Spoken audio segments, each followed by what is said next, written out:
ഏവർക്കും നമസ്കാരം. പുതിയൊരു വീഡിയോയിലേക്ക് സ്വാഗതം. ഇന്നത്തെ തലമുറ അറിയപ്പെടാതെ പോയതായ ഒരു മഹായോദ്ധാവുണ്ട്, ആറാട്ടുപുഴ വേലായുധ പണിക്കരി.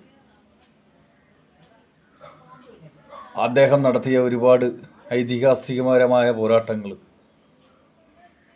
അദ്ദേഹം കേവലം 49 വയസ്സ് വരെ ജീവിച്ചിരുന്നുള്ളൂ. 49ാമത്തെ വയസ്സിൽ കൊല്ലപ്പെടുകയാണ് ചെയ്തത്. ശ്രീനാരായണ ഗുരുദേവൻ ജനിക്കുന്നതിന് മുമ്പ് ജ്ഞാനേശ്വര ക്ഷേത്രത്തിൽ ആദ്യത്തെ ക്ഷേത്രം സ്ഥാപിക്കുകയും പ്രതിഷ്ഠ നടത്തുകയും ചെയ്ത ഒരു മഹാ വ്യക്തിയാണ് ആറാട്ടുപുഴ വേലായുധ പണിക്കർ എന്ന് പറയുന്നത്. ഇന്നത്തെ തലമുറ അദ്ദേഹത്തിൻ്റെ ജീവചരിത്രം പഠിക്കേണ്ടതാണ്. ശരിക്കും അദ്ദേഹത്തെക്കുറിച്ചുള്ള ഒരു പാഠ്യ വിഷയം തന്നെ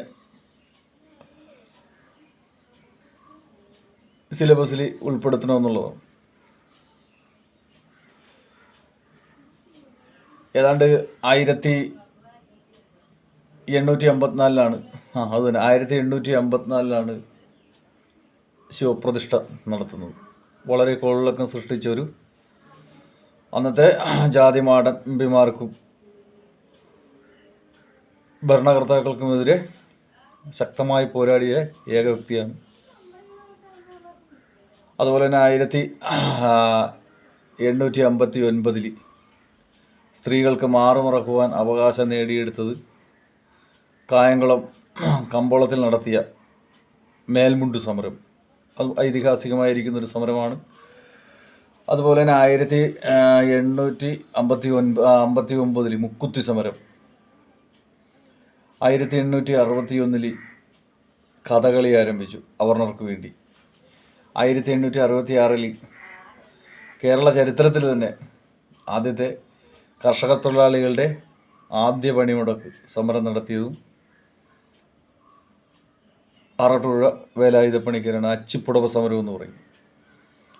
അങ്ങനെ അനവധി പോരാട്ടങ്ങൾ നടത്തിയിട്ടുള്ള ഒരു യോദ്ധാവാണ് ആറാട്ടുപുഴ വേലായുധ പണിക്കരി. അദ്ദേഹത്തിൻ്റെ 200ാമത് ജയന്തി ആഘോഷമാണ് വരും ദിവസങ്ങളിൽ നടക്കുന്നത്. അതിൻ്റെ സമാപന സമ്മേളനം തിരുവനന്തപുരത്ത് വെച്ച് പ്രൗഢഗംഭീരമാകുന്ന ജയന്തി ആഘോഷം നടക്കും. ഇന്നത്തെ ഈ തലമുറ ആറാട്ടുപുഴ വേലായുധ പണിക്കരുടെ അതിശക്തമായ പോരാട്ട കഥകൾ പഠിക്കണം.